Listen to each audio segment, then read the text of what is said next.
Osmanlı Devleti'nin kullandığı savaş aletlerini detaylı olarak incelediğimiz video serimizin bu bölümünde kale tüfeklerini, Türk tabancalarını, sanat eseri tabancaları ve barutlukları detaylı olarak inceleyeceğiz.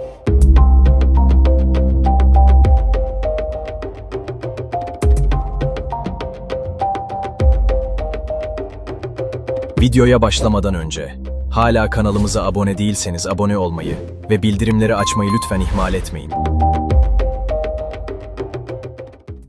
İlk kez 1400 yıllarında ortaya çıkan tüfek, 16. yüzyıldan itibaren Osmanlı ordusunda yoğun olarak kullanılmaya başlanmıştır.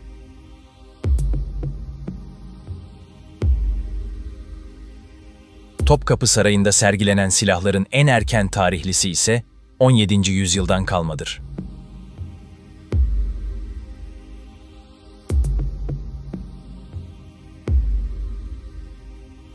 Fitilli denilen ilk tüfekler, ahşap bir çubuk üzerine oturtulmuş metal namludan oluşuyor, ateşlenen fitilin falya tavası üzerindeki ve namludaki barutu tutuşturmasıyla ateş ediyordu. Bu ilk silahlar, sağlıklı nişan alınması pek mümkün olmayan kısa menzilli silahlardı. Daha sonra, horozun iki dili arasına sıkıştırılmış çakmak taşının tetik vasıtasıyla düşürülmesi ve çakmak demirine çarptırılarak ağızdan doldurulan barutu ateşlemesi sistemine dayanan çakmaklı tüfekler yaygınlaşmaya başladı.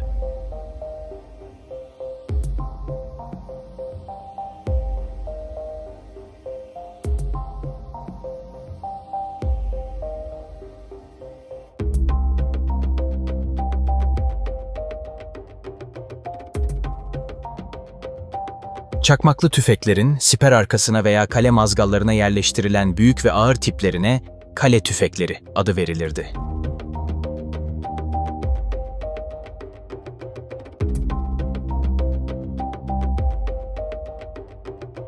Topkapı Sarayı Müzesi'nde sergilenen kale tüfekleri genellikle 17. ve 18. yüzyıla ait tüfeklerdir. İçlerinde Sultan 3. Selim ve Sultan 2. Mahmud'a ait özel yaptırılmış kale tüfekleri yer almaktadır.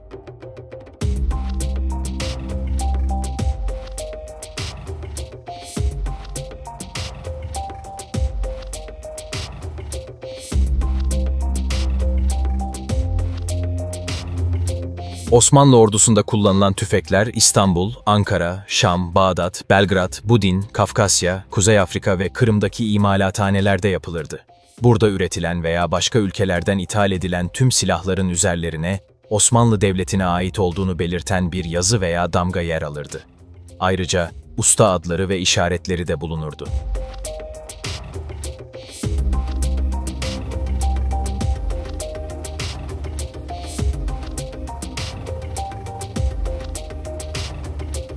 Tüfeklerin namlu uçlarına, kabzalarına veya bileziklerine genellikle altın ve gümüş kakma olarak işlenen kitabelerinde sahibinin adı, ünvanı, memleketi gibi bilgileri yer alırdı. Ustalarının isimleri namlu arkasında, kurma yayı altında veya tespit levhası üzerinde bulunurdu. Bazen de horoz üzerinde, tuğra veya diğer kitabelerin içinde yer alırdı. Genellikle altın veya gümüş kakma olarak bu bilgiler işlenirdi.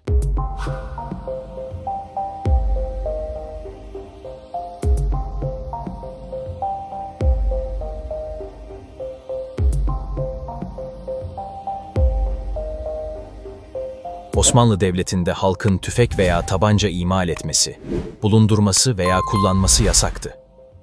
Ancak 16. yüzyıldan sonra devlet yöneticilerinin, paşalar ve beylerin silah sahibi olduklarını, hatta değişik yollarla halkın da tüfek edindiklerini gösteren kaynaklar mevcuttur.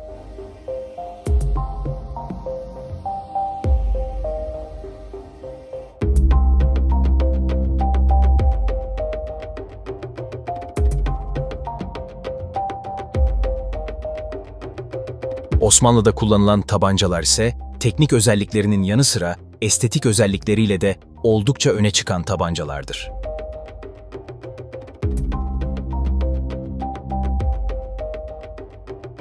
Kaynaklara göre Osmanlı Devleti'nde 16. yüzyıldan itibaren tabanca kullanılmaya başlanmıştır.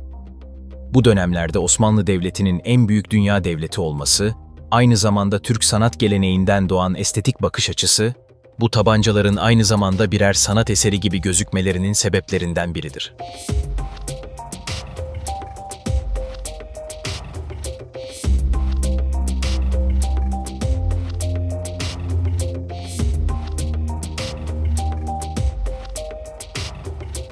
Dökümhanelerde üretilen silahların kabza, dipçik ve namlularının bazen tüm yüzeyleri, dönemlerinin tüm sanat özelliklerini yansıtan bir üslup ve titiz bir işçilikle işlenmiştir.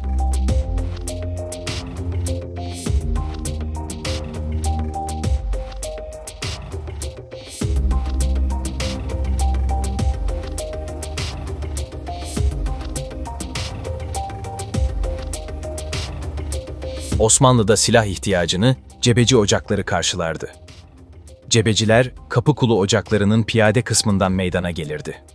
Cebeci ocakları, Fatih Sultan Mehmet döneminden Yeniçeri Ocağı'nın kaldırılmasına kadar Osmanlı Devleti'nin silah ihtiyacını karşılayan bir teşkilattır. Cebeciler, ordunun ihtiyacı olan silahları imal eder, sefer sırasında harp meydanına kadar götürür, silahları kullanacak olan askerlere teslim ederdi. Savaş sona erdiğinde, bu silahları toplar, bakımlarını yapar ve cephehaneye kaldırırlardı. İstanbul dışındaki şehirlerde de teşkilatlanmış olan bu ocaklar, İstanbul'daki Cebecibaşı'na bağlıydı. Silah yapımı için gerekli olan ham maddenin temini, üretimi ve tamiri gibi işlerin yönetimi tamamen Cebecibaşı'nın kontrolü dahilinde yapılırdı. Atölye üretimi olan tabancalarda, bugünkü gibi genel bir standart veya seri üretim olmadığı için, her yörenin ve atölyenin kendine has bir kabza ve dipçik formu ve süslemesi vardır. Mekanizmalar bile bölge ve atölye farklılıklarını ortaya koymaktadır.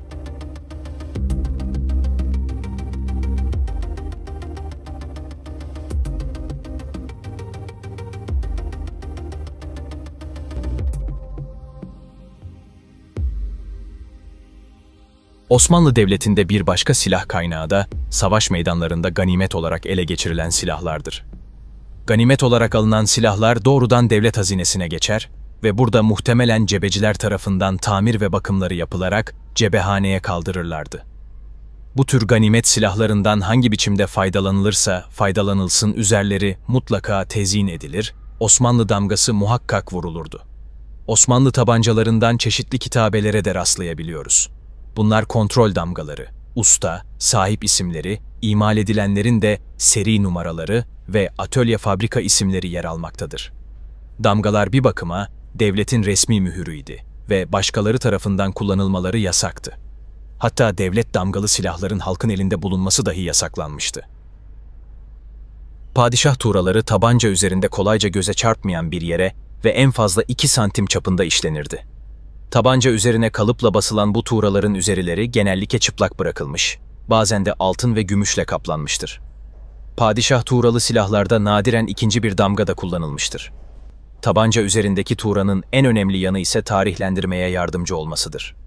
16. yüzyıldan itibaren sıkça kullanılan bir başka damga da kayı damgasıdır. Osmanlı Devleti'nde silah kullanılmaya başlamasından sonra ilk dönemlerde şahıslar özel tabanca sahibi olamazlardı. Ancak 16. yüzyıldan sonra ileri gelen devlet ricali, paşalar ve beyler yavaş yavaş tabanca sahibi olmaya başlamışlardır. Osmanlı tabancalarının kabza ve kundakları üzerinde en sık rastlanan motifler ay, yıldız, güneş, saltanat armaları, rozet ve çiçeklerdir. Tabancaların parçaları da genellikle ayrı ayrı ustalar tarafından yapılmıştır. Tabanca namluları çelik ya da menevişli çelik dediğimiz sulandırılmış çelikten imal edilmiştir.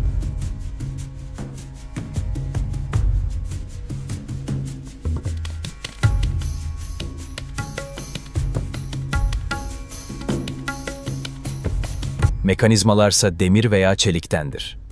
Tabancaların namlularında kazıma, güneş ve altın varak kakma, tel kakma, değerli taş kakma, stampa baskı, kalıpla kabartma teknikleri, mekanizmalarda altın ve gümüş kakma, kazıma teknikleri kullanılmıştır.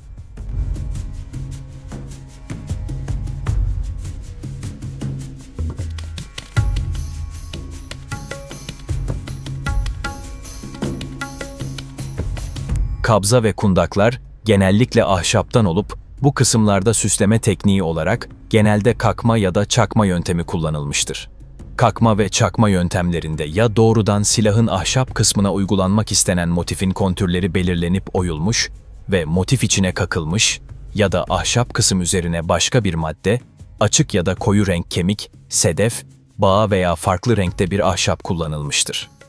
Bazen metal paftalar çakılarak bu pafta üzerine de kazıma kabartma ve stampa tekniklerinde süslemeler uygulanmıştır. Ahşap üzerine gümüş kakma tatbiki de görülür.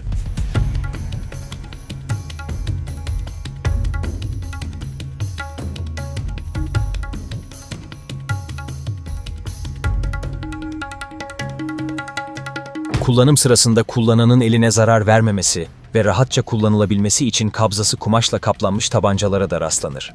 Bu kumaşlar genellikle kalın çuha türü şeyler olup, sırma sim ya da pamuk ipliği ile aplike sarma ve delik işi teknikleri kullanılarak bezenmişlerdir. Osmanlı tabancaları mekanizmaları açısından Avrupa tabancaları ile aynı gelişimi göstermekle beraber form olarak Avrupa tabancalarından farklı özellikler taşımaktadırlar. 18. yüzyıl sonlarından itibaren İstanbul'da başlayan fabrikasyon üretimle beraber Osmanlı tabancaları da diğer milletlerde olduğu gibi geleneksel formlarından farklı olarak milletler arası formlara uygun olarak üretilmiştir. Seri üretimle beraber tabanca daha kullanışlı ve pratik hale gelirken sanat eseri olma vasfı da ortadan kalkmış ve fonksiyonel önem kazanmıştır. Fişeğin bilinmediği devirlerde kullanılan bir ateşli silah teçhizatı olan barutluklar, namlu içerisindeki mermi ya da taneleri fırlatmak için kullanılan barutun konulduğu kaplardır.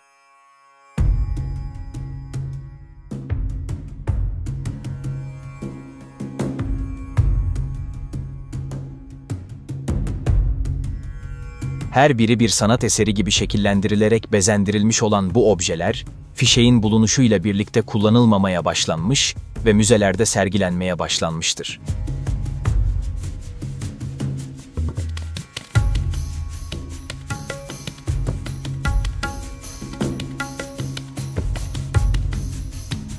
Barutluklar, çeşitli maden, ahşap, kemik, boynuz, deri, kumaş, kağıt veya fil dişinden yapılırlardı. Erken tarihli örneklerde doğal boynuz ya da kurutulmuş su kabağı kullanıldığı için barut boynuzu veya barut kabağı ismiyle de anılmışlardır.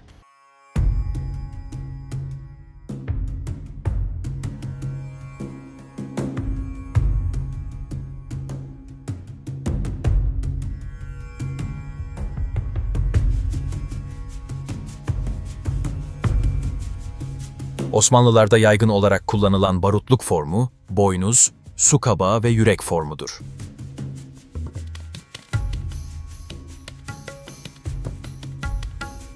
Bunlardan başka, daha küçük hacimli boynuz veya kın ucu formlu barutluklar da vardır ki, bunlara da ağız otu kabı ismi verilmiştir. Ağız otu barutu, namlu içerisindeki barutu ateşlemek için namlu arkasındaki falya tavasına dökülen ve tetiğin düşmesiyle ateş alarak, bu ateşi falya deliği aracılığıyla namlu içindeki baruta ulaştıran ve kara baruttan daha saf olan baruttur.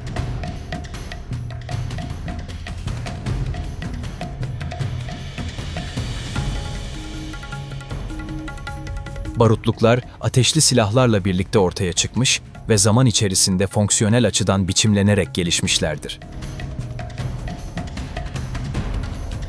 Daha sonraları barutun namluya doldurulması sırasında ölçüm hatası ve zaman kaybı olmasından dolayı yeni araştırmalar yapılarak fişekler geliştirilmiştir.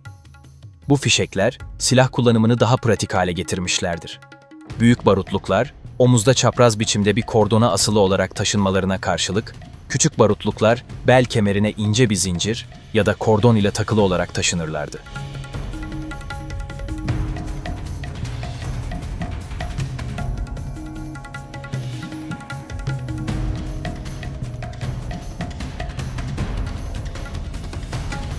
İlk önceleri Yeniçerilerin tüfenkendaz denilen ve tüfek taşıyan piyade sınıfı arasında kullanılan barutluklar, daha sonra tüfek ve tabanca taşıyan süvariler arasında da kullanılır hale gelmişlerdir.